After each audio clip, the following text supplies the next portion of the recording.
If worldwide affairs have a place in your day, this is the place you will want to stay. The Ron Bobb-Semple International Podcast with your host, world-renowned voice of Garvey and global news commentator, Ron Bobb-Semple.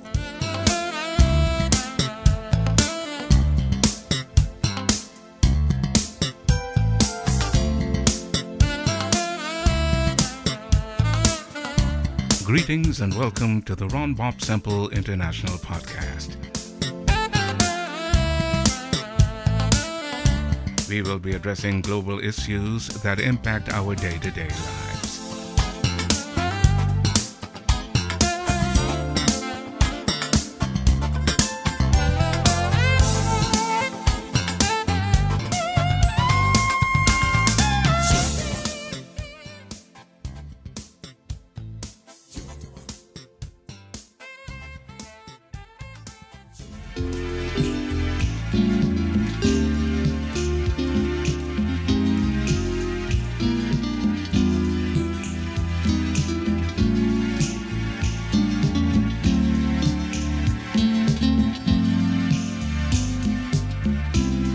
Good morning and welcome to Caribbean Forum here on Metro Magazine, WNYE TV Channel 25 at Medgar Evers College. I'm Ron Bobb-Semple. I have been away for a few weeks, and first of all, I must thank Sister Edris Dandicat for sitting in for me. I understand she has been doing a splendid job. I'm just here for a few weeks, and fortunately enough, I'm here in New York, and with me this morning is one of the more prolific dramatists out of the Caribbean, Mr. Marc Matthews. Marc, good morning and welcome to Caribbean Forum and welcome to New York. Oh, thank you. Good morning and welcome to the cold. Yes, absolutely. Welcome to the cold, because I came out of the warmth into this cold. Wow. Marc, why are you presently here in the United States and specifically New York at this time? Well, let's put it this. You see, I didn't know about the United States until the OJ trial, and I said, well, where is this place? Guyana wasn't known until Jim Jones, so suddenly there was this thing. I said, wow, there's a place called United States of America. Let me go see this place, And so I came down ready to see what was happening here, since I've spent most of my time and active life in England and Europe and the Caribbean, that region. And didn't know much about New York, what was happening here, what people were doing here, what sort of theater, what poetry was going on, what sort of groups were operating here, and in some way how I can link up with these organizations. Okay. Now, you are known for your flair for poetic utterances. What are some of your more favorite poetic words as a writer? Lots of them are not mine. Okay. One is Kamal Singh's 6 o'clock feeling. You know that 6 o'clock feeling? The 6 o'clock shadow falling, covering up, making you stop and think about all these things that God doing. That 6 o'clock bee calling, and all them trees taking strange shape and standing up sharp against the sky. You know that 6 o'clock colors. Pink, orange, purple, blue, and black. That 6 o'clock feeling, making you feel like touching, making you feel so small it can drop down on your knee, and thank God you can still see a 6 o'clock sky. That's one of my favorites. Okay. Now, Marc, because of your stature and your very expressive face that you have as an actor, over the years during your career, have you found yourself being typecast? No, not really. No, I haven't. But because principally the things that I do, as you with Ken Corsby and with the All We team, and then in London with a marvelous Trinidadian actress and poet and writer and person involved in linguistics, Zena Puddy. We did a show called He and She. And it was an introduction into Caribbean literature. And really, so within 2 hours of a show, we'd be both going through different moods and different faces. There are some parts I've never got, but... Okay, well, this is the business of rejection anyway. Yeah. Now, you are the son of the late Reverend Pat Matthews. Son of a preacher man. Son of I make a whole song about me, man. And also the Reverend Una Matthews, Yeah. who resides here in New York, who and I'm sure is watching the program this morning. Where did your artistic abilities come from? I was a star. I was a star from birth at my baptism. I mean, I was the star when I was being baptized. You can't doubt with that. I was right up front there. Focus of attention. Focus of all the attention there. I did it scream, my mother says. I think a lot of is the atmosphere, the home atmosphere grew. We were encouraged to read a lot. We were encouraged to put on little performances, be it all that more religious oriented, though there were other things. And my father is an incredible storyteller mimic. He loved to sit down and hear him talk about his old days, and he would do the people's voices, and then he's talking about his old Syrian friends and his Lebanese friends, and he studied in England, so he'll do the English bit from both sides of it. Actually, one can find that, I can't one. Yes, really. And then, of course, you get down here, find out that you're Bajan, and I think my mother is also very funny, you see. My mother can tell jokes too. A very straight face. She tell me something very funny. Like the other day, she told me one about two man, a man started on the place, and he got a nail the wrong way around. And he's not connecting. Your friend walk up to him and say, "Hey man, what's wrong? Why you so stupid? That nail ain't going there. If that's a white ain't going. Say you see it belong to this other wall here." You know, and so in my first play though, I was going to play. It was a place called Firish. And I was cast as one of them little bears. You know, little bears come and say, somebody's drinking my oatmeal. You know, you do it for commercials now. And they had to come and find me. I didn't like this idea of putting on this big beard thing and walking in on the stage. And I preferred to go hide under the church with all the goat dung and thing. And they come and drag me out there. Rebelled, man, I rebelled. Didn't know about that. That was like the first public appearance. Speaking of firsts, your first one-man show was entitled Take a Walk Round My Mind. Sometime. How important was that to you? That was, wow. It was an assertion of myself both as writer, performer. I brought musicians in, brought Como Williams in from Guyana. This was in St. Lucia. Brought Como Williams in again to meet with the St. Lucian musicians. The piece was a strong piece, and it was a challenge to do a one-man thing other than just a poetry thing. And most of my work before, I'd worked with Vibe at Cambridge when we had a workshop in Guyana. We used to very crazy thing, putting on a performance every Sunday night at the club, which was rather new there. Vic Green liked the idea, encouraged the idea of doing that. And here it was doing it to sustain and hold an audience for an entire performance, basically myself, because they were musicians, because there was a music component in the show that I wrote in, but that was an important kind of step for myself. Back in 1989, you won the Guyana Prize for Literature with your acclaimed book of poetry, My Altar. Guyana, Tell My us Altar. about that. Guyana, My Altar, wow. During my first 10-year sentence in England, I left, went back to the region, and one of the fellows who knew my work started a publishing company, Sabah Sakana, Karnak House started a publishing company. And he remembered work, and he wanted to publish, where he kept calling me and saying, well, I want to do your book, I want to do a book, your work, I want to do a book. He even started calling poems that he thought I still had copies of, which I didn't.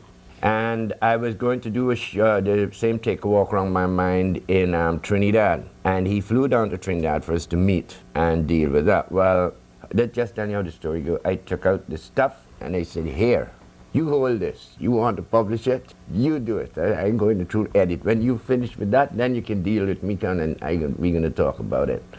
And we put the work together. Then it happened through unfortunate circumstances. I had to be back in London. And so that helped push things along. The collection put forward was a statement. And it is principally talking to or with Guyanese. It was principally focused with Guyanese. Guys, because I read in a magazine once, Sabah had taken one of my poems one time, a number of times. And suddenly when I'm in Guyana and I get this black poetry magazine come in, and a poem of mine inside, and more power, exciting than that, a check. I was getting paid for this. I got paid. You know, so that was like great. And then he, in writing about me, he said that Marc Matthews has left London and gone back to Guyana because he said he wanted to hear the sound of his people's talking. Is that the primary reason? That was one of them. It was, again, I'd got tired of hearing it, my might, you're going to do this might, and you're going to do this, and I need might, and I need, and all that. And then you get on the other side, don't you? I need. So I'm back to here how it is to talk. Okay. Hear how the talk go down, you know? Yeah, yeah. And then with Peter Campadou, we went right through the country doing programs of oral history, you know, over 1,000 hours that we have on tape of oral history by traveling all through the country in a program called Our Kind of Folk. And if you hear all kind of story, and it informed me, probably Guyanese looking, but there's a song that, you know that this thing, you know, me over Kanji water, seaman, ali lads, and they bayaya, well that, and this is Black History Month, wow, right in time. That was like the Gordon Gord song of the Americas, in that while the slaves were singing that, if you and the two of us were going to escape with our families, when they started singing that song, me over Kanji water, it meant time for us to move, that there was a canoe waiting for us down by a riverside, and from that we will travel on. So we had all these gems of history. We even found that there were some old people still talking Dutch way up in the Essequibo. You know, which was a revelation, and thought it was something that died out and things. So we got lots of history, and again, I heard really hear how to talk, and being a country boy myself, denied it for a long time trying to play tongue, but being a country boy, you feel good in the country, you know. That's so good anyway. Mark, have you embarked on putting most of this in screen form, writing for screen, putting this on? That's been a project that's been ongoing, and that's also part of my reason to be here, to see what I can from here gather, what the audience is like here, what I can from here, because I've got several film scripts or film synopses. I've several of them been working on time, but it's to get down to do it. I started doing film, but then you start to run into the silly thing as a young man. You say, cost, but you are going to get all of this, so it's one set, so you sort of lay that off and you go on. My next question was, why don't we see more film works coming out of the Caribbean? I feel there's okay, because most of the Caribbean, let me talk for Guyana, there anyway, but rest of it too. Yeah. Like I was in like you go in Barbados, you can get Guyana too, you can know the weather in New York, you know the weather in Montana, you know the weather in thing, but I know what's happening around the corner in St. Lucia. And you got that pressure and the financial pressure for the cost of equipment, time and thing, which is exaggerated. We get fall into the American trap of you can't make a film unless it's $300 million. While I look at a place like Cuba and other places and the sort of alternative independent filmmaking. Absolutely. And see that it can be done, and therefore there's a drive to convince people that it can be done, and the only way to do that is to do that. What have we done? No, we haven't done anything really. No, it's about time. I mean, Trinidad has done Banyan. Okay, right. Banyan is done, but it's the documentaries are getting done because of the funding situation. Right, it's easy to get funds for a documentary type thing, which I think is admirable. But I also feel that there's another, the feature and the fiction area is there to be explored. We did a thing called Land Wall, Seawall, and this was with Dutch money because the Dutch built the seawall, and we did a historical look at the seawall, but it was dramatic in that I played the voice of the wall. Okay, I played the voice of the wall, an old man who lived all the wall, lived wherever they went to film this devastation that was happening with the seawall. This old man was there, and this old man then would look into the past. You know, it was an old man who would say, you know, on this Sunday was a wonderful time, you know, when you see all them dress-up girls and the mother behind them like protective peacock, and they're waiting, trying to catch a one for them, you know. But then a sudden thing happened. One morning, they find a girl beat up and dead, and the sea got still like a rag against it. The story was that some sailor came in and they picked her up. She was a girl of what you will call Hillary Pewter. And they took her out on the beach there. And they did very terrible things to her. And this was all intercut with what we'd done things. And so you had that human voice. Because we set up at a place called Unity. And we're going to shoot, and we built this little thatch roof hut and thing where this old man is supposed to be living. Put a little sugar bag hammock inside. We got me things there to cook. And they called, we were going to start shooting about 9 in the morning, and I went down, feel nice in the place and get accustomed to it and thing. And I went down about 7 o'clock. And I'm sitting in there, and some little boys come up, and they wouldn't come. And as the film crew is coming, they run and say, hey, they got mad man inside the place y'all built yesterday. Was that one of your favorite characters? Oh yes, he was one of his. I'd been in some films, and I've never really watched them or wanted to. And, why is that so? And rushes. You become very critical. Critical, okay. You know, and if you got to continue working the next day, you know, it could think. Sets you back. What happened is when we came in, there was video, and they were looking at what they'd done, and I was walking across, and for that split second, I didn't know who the hell it was. I just saw this old man. I said, hey, who's that? And it's deep. It was like a thing to me, and I said, wow, I wanted to stop and look and say, no, once the dawning, oh, this is what we shot today, I drifted away and said, no, just leave that alone. In addition to your numerous other works, and you alluded to this earlier, talking about Ken Corsby, that you had teamed up with him and Henry Mutu with them two and Alawi.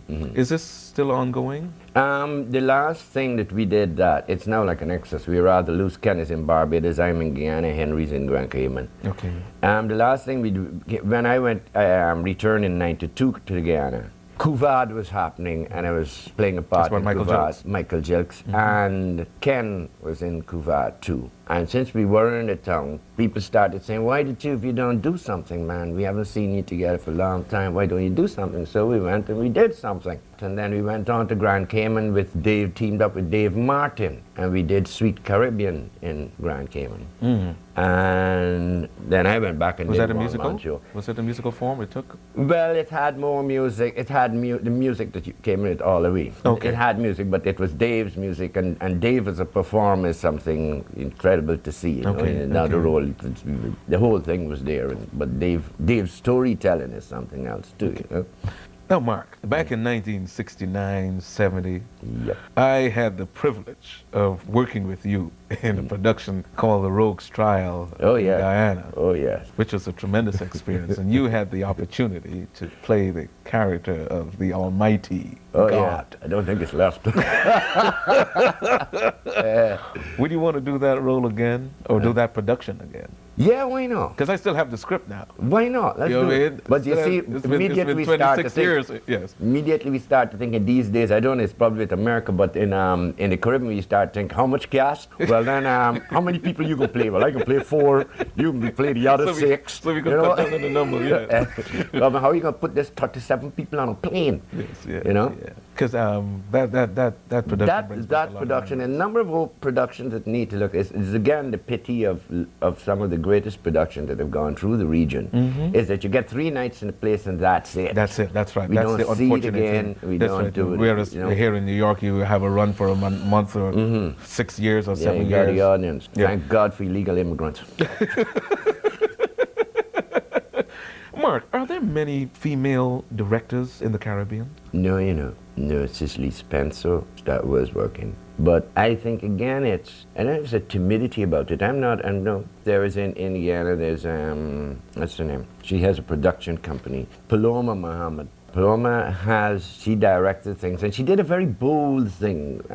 She went around and she actually made a video, kind of tried to do a sort of fiction production. And what was interesting about that is that I went into Guyana and found this, is that she got support from like taxi driver and little shop people, and the corner shop person would put a little bit of small man, started putting a little bit of it. Why it hasn't been aired and been given more airtime, we don't know. But then you remember things like Child of Susan, girl from Susanburg, Trials. Okay. Francis Farrington. Right, Francis. Okay. So what kind of response do individuals like her get, being a female director? Do you think there's any... Well, it goes with, I suppose it goes with... She has a company. She's running a company. I don't think there's anything negative. I don't know what I haven't spoken to her as to on that experience of being a female, but I feel that the Guyana performers don't respond negatively and would not respond negatively to a female director. Okay. It's just that enough. Who's it? Has just done her one man thing. She wants to move into it. Claudette, young Claudette. She Okay. was in the play. Now, time is kind of running out of us. Yeah. You have a couple of things upcoming. Just tell us briefly about Okay, it before you head back to Guyana. right. Before I head back to Guyana and going into Manhattan, to Atlanta. Okay. To go into Atlanta, the Guyanese Students Union, and I'm doing a show there, Moonshine. And then I'm coming back, and things are being organized here for me to do a show in New York. Okay. And But we don't have the details right the now. details, But, because these came very sudden as my visit was not sort of expected by Right, anybody. fine. Well, Mark, thank you very much. You know, it's been fun. It's been a pleasure seeing you after Thanks, all these man. years. You know, and best to you. And I All know right. that Can't leave without saying hi, Mom. Hey, listen, that's right. May change a lock. Okay, with me this morning has been Marc Matthews, a prolific performer, dramatist from the Caribbean, specifically from Guyana. He's here temporarily on a visit and just scouting things around, seeing what's happening, to return to Guyana to continue the wonderful work that he has been doing throughout the Caribbean. Mark, again, thank you very much and best to you. Nice one. That was a conversation I had some 26 years ago on my television show Caribbean Forum out of New York with my very special guest, Marc Matthews, who joins us from London. Mark, greetings and welcome to the Ron Bobb-Semple International Podcast. Nice to be here, man, and enjoying this. Going to meeting up again. Absolutely. It's been a long time. It's been a long time. Well, let's start from the beginning. Yeah. You have created interest when you describe your birth. Yeah. Describe that for us, please. Because I wanted to name my mother, and she wanted to be with my father. He was at Buxton, and so I go to Buxton. And as soon as we get there, he go in quarantine. So over Kanji water, see man away, and there's in the quarantine I there, firish. Every day was a Sunday with plenty syrup and ice cream. So where we at? Buxton is the second village that was established by Africans in British Guyana, now Guyana, the first being Victoria Village. You spent your first 5 years there in Buxton, and then the family, as you mentioned, went to Firish before moving to Georgetown. What stands out for you during those early days of your childhood? Not too anxious to go to Georgetown, missing things, because the country is a whole different thing. Country is compared to Georgetown, it's very intimate, and everybody knows everybody. There's a sense of freedom. You know, the quarantine is something else, you know. In the quarantine, I was Pat Matthews Douglas' son, and up river and them thing. I was Pat Matthews Bobby Anderson. Because they all say they used to call the buck preacher up in the up quarantine and them thing. It's country. I was very lucky in that my father, my old man's side come from Barakara and Bartika, uncles and things of Bartika. My old man's side is the Bush people side. Yeah, and it's just been there, man. My mother's side is she's in Rodney's book, was my grandfather in Glasgow. Education is the process of facilitating learning or the acquisition of knowledge, skills, values, morals, beliefs. Yeah. Educational methods include teaching, training, storytelling, discussion, and directed research. You received some of your education at the Queen's College Institution in Guyana. You have said that, quote, memory is as unreliable as it is conveniently selective, unquote. What do you mean by that, Mark? Memory, it can be as a potential of placing things, an experience of familiarity in something, and the perspective of the time and that moment. And we got to be, I think, aware of the changes. The change. That's what memory is. What are some of the experiences you had there at Queen's College? I know you were an athlete. No, I just happen to like and enjoy high jump. Okay. And then that's in a way the only thing I used to go to was really the athletics, because I could do that, and it didn't too demanding and damn thing. The only thing I really joined there was the library. And that obviously broadened your mind. You grow up in the country. You're exposed to that life. You also live in a house with books. And my school experience has always been a problem. You're a little boy, right? And you're at home. The school is not too far from where you are, man's child.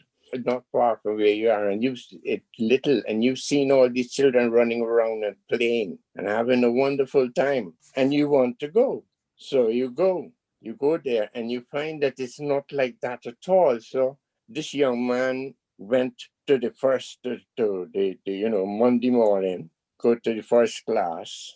And then after that, he can walk to it. After that, he's leaving to go back, but doesn't go back. He goes on to church and play with things on the church. But the children come out the school, and this dark day, the children come out the school and straight away, Martin go to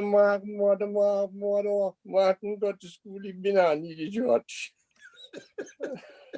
So I was then home tutor. You didn't have that word then. A lady in the village I used to go to and do the maths thing, but the other things were home. My mother, principally.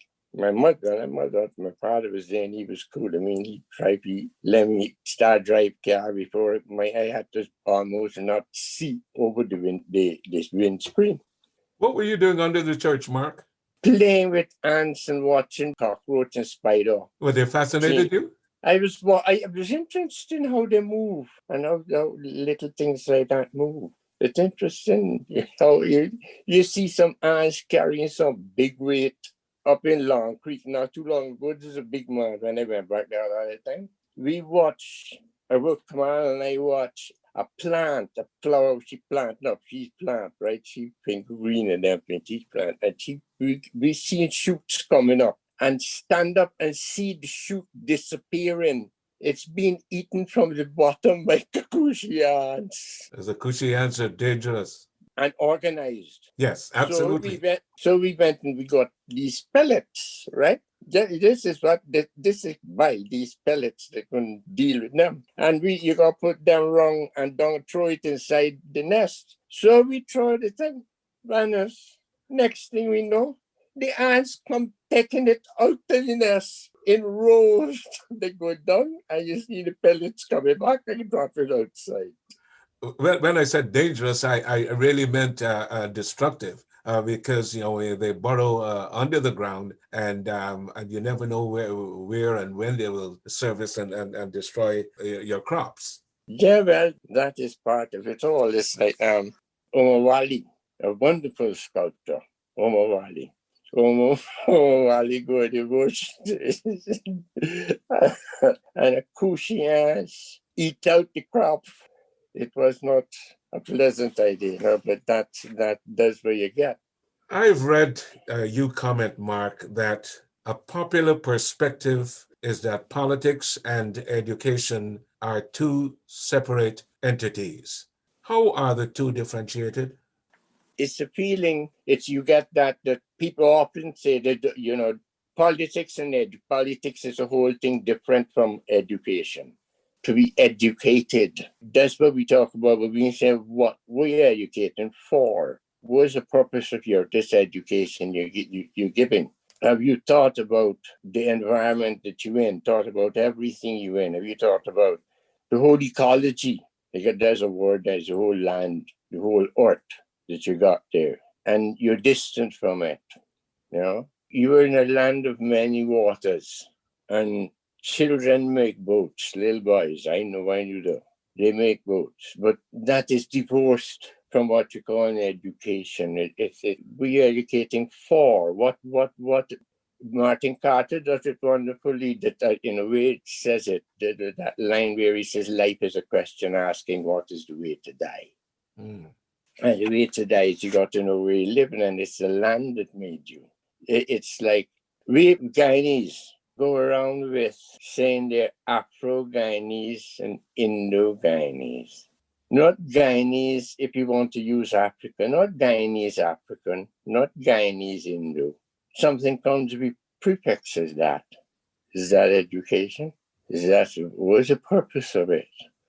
You living in a land and you're educated to be out of the land or not to see the land, not to experience it, which is your birth, all mankind, this whole Afro thing and Indo thing, all mankind, if we let us accept, on the premise that we've accepted that a place which was named Africa was where mankind came from, this is accepted. So, and then they move and you suddenly start getting nations and nations and nations and nations and nations. Well, the world is basically tribes. And we got through all of that and seemed to be just a repetition of a violence that has been experienced, a repetition of that violence. Where you're living, it's when they could put it colonized. And you see it here too, where you're living is not part of you. I'm living near to school, and children in this school can tell me that bush is good for that, and this one is good for that, and you rub down with good for that, and can look down on the ground and know that the jaguars pass through. They're familiar with all, but that isn't part of their curriculum to investigate that, to understand what that is about, what they know about, to investigate it if you wanted to get to the science of it. Because they know these things, but it's like going down to Georgetown from a place called Long Creek on the highway. And I'm going down and I pick up a man I know. He's a teacher now. He's a head teacher. And he's extremely proud that he's taking children from the school up on the highway. This is like I would call it not the knee. Yeah, near the knee of Guyanese. So you're going up to Linden, going up to the bauxite. So you're going up. It's into the mountains. You're off the flatland and you're starting to go up. Up there is intermediate savanna, as they call it. The children are divorced from the surroundings where they're getting food from. And that's it. That struck me as rather how it is. You have also written, Mark, and I quote again, "The pupil learns everything for getting ahead in the world, the very same things that are necessary to getting ahead in school. Deceit, pretending to have a knowledge one does not have, the ability to get even without being punished for it, speedy acquisition of cliches, subservience, a readiness to betray one's fellows to the higher-ups," unquote. What, in your estimation, is this attributable to? We're talking about why do you send children to school? Again, it comes right back into what is education. I once dared tell a master who said, because you think your father can push his hand in his pocket and pay for you to come here, you can? And I say yes. Because you weren't allowed to question. This is it. This is the school I experienced. Right? This is the same school that Burnham and them were just leaving. When it was in Brick Dam, they were just about to leave Burnham, and Sonny Rampel and all them were just about leaving. When I got incarcerated, it was unreal. St. Stanislaus was the business school. This St. Stanislaus was a Catholic one, and all the business people, children went there. The other schools were civil service or leave. And you were in a school with a place that's boasting of its waters. School don't even have an aquarium, And you wonder why. You wonder why we separate what we call disabled and them thing. Why we separate them. You're living in a society in which people don't hear, they're deaf or partly deaf. From kindergarten, you start learning to sign becomes part of your language. You can sign. From primary school, you start to know you can sign. So because you have families with that concern in the home and in neighborhoods, you have people who can't hear. But you're taught either something wrong with them, but there's no way that you can communicate with them, which should be part of like you learning to speak English from your base language, which is Creole and thing, Camu Bracket, native language, can we call it. You're divorced from everything, from your surroundings. It's the last place you know about. You're in a school that is not West Indies. It's Amazonian. The whole land has a different breed. It has different things.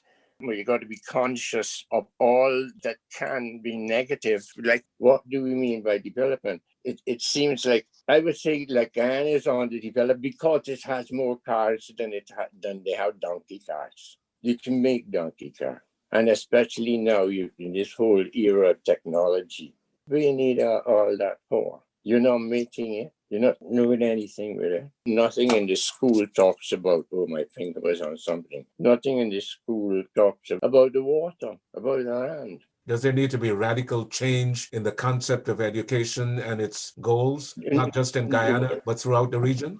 Not only the region. I mean, you see what is done you see what happens in what is called developed. Do you want to be America? Do you want that? What is developed? Is sometimes I wonder, the Australian Aborigine, what have the rest got that they haven't? What is this? What we have progressed, and mankind has progressed to this point. They know something else that may be more satisfying to life. You know, the whole question, what is it about? What is the way to die? We don't like to talk about that, but there you go. Why are all of us out? This is what I want. Why are all of us out? That we got to ask ourselves, and in a way, we ain't got to do nothing really. But look at it, the whole thing is that all the things, what you got there, wonderful, so much is there. So much is there. That whole region there is rich. There's enough land there for everybody. Have a peace and live very quiet. Without a doubt, without a doubt. Marc, I'd like to close with these words of economist E.F. Schumacher from his book, Small is Beautiful. Yeah. The beginning of wisdom is the admission of one's own lack of knowledge. As long as we think we know, when in fact we do not, we shall continue to go to the poor and demonstrate to them all the marvelous things they could do if they were already rich. This has been the failure of aid to date, unquote. Lawrence Tate used to say, to make everybody equal is not to make them rich, but to make them poor. Marc Matthews, thank you for your continued concern about the upliftment of our fellow human beings and for joining me on the Ron Bobb-Semple International Podcast.